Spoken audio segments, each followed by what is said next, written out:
This is Clarence Hill and Shereen Williams coming to you from historic Soldier Field, where the Cowboys are 8-8 no more. They didn't make the playoffs. Okay, they didn't end the questions about their December swoons, but they're no longer 8-8 after a 41-28 victory, giving them 9 wins for the first time since 2009. Yeah, I think the biggest thing for me was DeMarco Murray. They went back to their identity after a season-low rushing yards last week against the Philadelphia Eagles. He came in today and had 41 touches. It was the second most touches in Cowboys history, next to Emmett's 42 in 1994. Just an outstanding game by DeMarco Murray. Can't say enough about him with what he did with the ball in his hands. Over 200 yards of total offense, and really just dominated this game. It made things easy for the passing offense too. A career high 31 carries for 179 yards.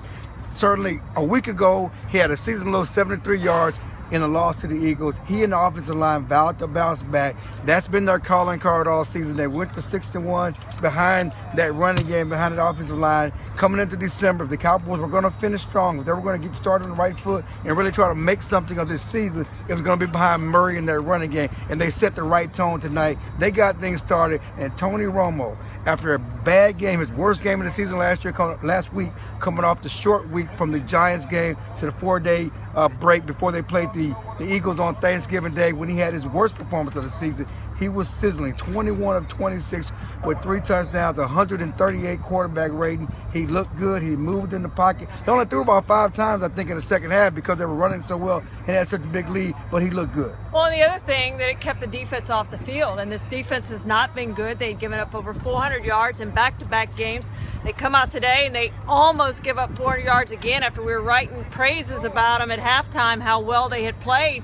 The Bears barely had over 100 yards in the first half, and they almost give up the ghost in the second half. But the running game really kept the defense off the field and prevented this from being just a choke job at the end of the game. There's no doubt. And again, the Cowboys did not make the playoffs. They're still a half game behind the Eagles in the NFC East. They're still really out of the playoff hunt as far as the wild card is concerned, because they lose the tiebreaker to Detroit and Seattle, but they did what they needed to do. They needed to get a win. They needed to keep pace with other teams, and it sets up another showdown with the Eagles for the NFC East lead next week in Philadelphia.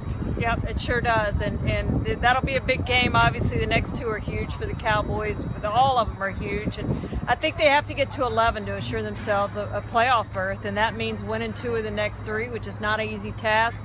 At Philadelphia, they are undefeated on the road. Then they go home against Indianapolis, where they have a losing record. They're 3-4 at home this year, and Andrew Luck comes to town in that bad Indy defense. And then last week at Washington. So it's going to be a tough run here at the end, but they're sitting pretty right now with 9 wins, better than they've been the last 3 years for sure. Well, to steal a line from Jason Garrett, is 1 game at a time. They can't get to 11 in this week. They can't get to 11 next week. They only take it 1 game at a time. The goal tonight was to get the win. They got the win here, and so they're all good for 1 more week. Again, this is Shereen Williams, Clarence Hill from StarTelegram.com. We'll see you from Philly.